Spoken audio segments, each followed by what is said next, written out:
নামাজ পড়ে যদি কেউ মনে করেন যে আপনি জান্নাতে চলে যাবেন, তাহলে সেই নামাজিদের জন্য ধ্বংস। যেই নামাজি নামাজ পড়ে মুসল্লি হয়েছে কিন্তু নামাজ শেষ করে ফাইজা কুদিয়াতিস সালাতু ফান্তাশিরু ফিল আরদ জমিনে ছড়িয়ে পড়ে ওই মুসল্লি মুজাহিদ হতে পারে নাই, ধ্বংস তার জন্য। তার নামাজ নিঃস্বার্থ শুধু আল্লাহ সন্তুষ্টির জন্য নয়, দুনিয়ার মানুষকে দেখানোর জন্য। নামাজ absolutely training programme, it's a training programme. আন আকিমুস সালাত আন আকিমুস সালাত আন আকিমুদ্দিন।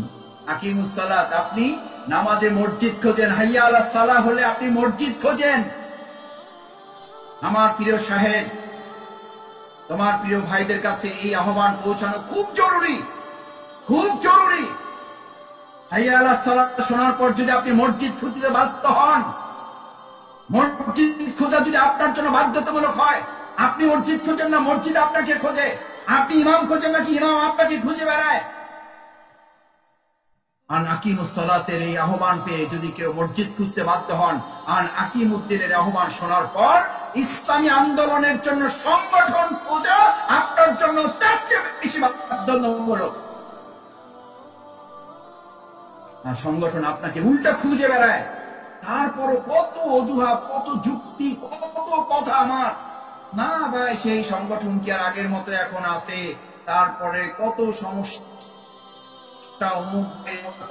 এই সমস্যা, আসলে সব ঠিকই আছে কিন্তু আমি বুঝতেছি না যে কি করা উচিত। ভাই একটু দোয়া করেন, আমি সার্চিং এর মধ্যে আছি, দেখতেছি কোনটা সহি, কোনটা সঠিক, কোনটা ব্যাঠিক, আসলে কি করব, কোন লাইনে যে যাব।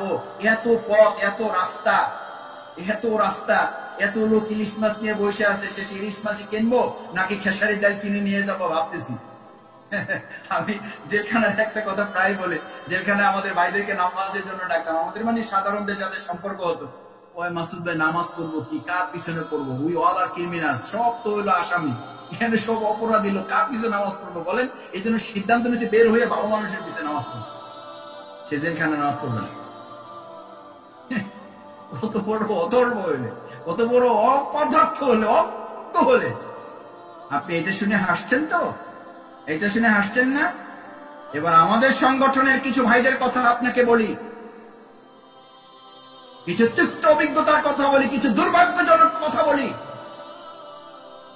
মাসুদ ভাই হাইয়া আলাস সালাহর আজান শুনে তো মসজিদে যায়, কোন কোন মসজিদ ভালো লাগে, কোন কোন ইমাম পছন্দ হয় না। তাই বললাম তাতে কি নামাজের জামাত ছেড়ে দেন না জামাতে পড়েন? না পড়ি, কারণ জামাত তো বাধ্যতামূলক। আমি বললাম জামাত যেমন বাধ্যতামূলক, আকিমুস সালাতের আজান শোনার পর, আন আকিমুদ্দিনের আহ্বান শোনার পর সংগঠন করা তার চেয়ে বাধ্যতামূলক। নামাজ জামাতে পড়ে আপনাকে সেই ট্রেনিং দিনে 5 বার দিয়ে আপনার মাথায় ঢুকানো হয়। আপনি আলাদা কোনো ব্যক্তি সত্তা না, আপনি সংগঠিত সত্তা। সংগঠিত সত্তার বাইরে রাস্তা শয়তানের রাস্তা, শয়তানের রাস্তা। ইবলিস সেই কথা বলি শয়তান হয়েছে। আনা খায়রুম মিন, আমি ছাড়া তোর ভালো কেউ দেখি না। ওই যে জেলখানার লোকের মতো, ওই ওয়ালার ক্রিমিনাল, আমরা সব তো হলাম আসামি। ভাই কার পিছনে নামাজ পড়বো? আর একটা টেনশন আছে জেলখানার লোকদের, আর একটা টেনশন আছে। কয় মাসুদ ভাই জেলখানে আইসা একটা জিনিস বুঝলাম, জান্নাত জাহান্নাম আছে। এই জান্নাত জাহান্নামের টেনশনে ভাই নামাজ পড়তে পারি না। ভাই কি মুত্তাকি, এবার বুঝেন, জান্নাত জাহান্নামের টেনশনে নামাজ পড়তে পারে না। এটা শুনেও হাসছেন না? এটার একটা দুর্ভাগ্যজনক কথা। আমাদের সংগঠনে বলি, ওই জামাত ইসলামী সেই 50 বছর ধরে যে কাজ করতেছে, আদৌ বিপ্লব করতে পারবে কি পারবে না, এই টেনশনে আমি ভাই সংগঠন করার সময় পাই না। রিসার্চ করতে করতে, গবেষণা করতে করতে সংগঠন করার সময় পাই না। ভাই আমি গবেষণার মধ্যে আছি, রিসার্চের মধ্যে আছি যে জামাতের আদৌ বিপ্লব হবে কিনা। জামাতের বিপ্লব তো আপনার সেকেন্ড ইস্যু, আপনার প্রথম ইস্যু হচ্ছে আর আকিমুদ্দিনের কাজ ফরজ, এটা করে আগে নিজের মুক্তি নিশ্চিত করা। আপনাকে গোটা বাংলাদেশ নিয়ে প্রশ্ন করা হবে না, আপনাকে প্রথম প্রশ্ন করা হবে আপনার 3.5 হাত বডি নিয়ে। মান রব্বুক মান দীনুক মান নবিয়ুক, আপনাকে এই প্রশ্ন করা হবে না মান রব্বুকুম, তোমাদের রব কে ছিল বলো, এই প্রশ্ন আপনাকে করা হবে না। আপনাকে প্রশ্ন করা হবে রব্বুকা, আপনাকে প্রশ্ন হবে দীনুকা, আপনাকে প্রশ্ন করা হবে নাবিয়ুকা। আপনি সেটা প্রস্তুতি নিন। শফিকুল ইসলাম মাসুদ যেন সেটা নিয়ে প্রেশান থাকে। যে নিজের সমালোচনায় ব্যস্ত থাকবে, সে অন্যের সমালোচনা করার সুযোগ পাওয়ার প্রশ্নই উঠবে না।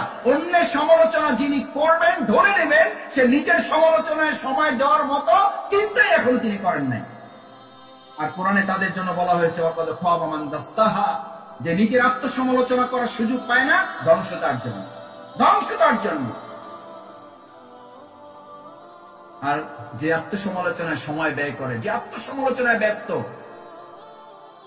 শেখ সাদী রহমাহুল্লাহ, ওনাকে এসে একজন বলছেন যে আপনার নামে একজন এই কথা বলছে। বলছে ঠিক আছে, বলছে তো ঠিক আছে, বাদ দেন। বলছে আপনি কিছু বলবেন না। বলছে আমার তো সেই সময় নেই, আমার তো সেই সময় নাই, আমি তো আমাকে নিয়ে ব্যস্ত।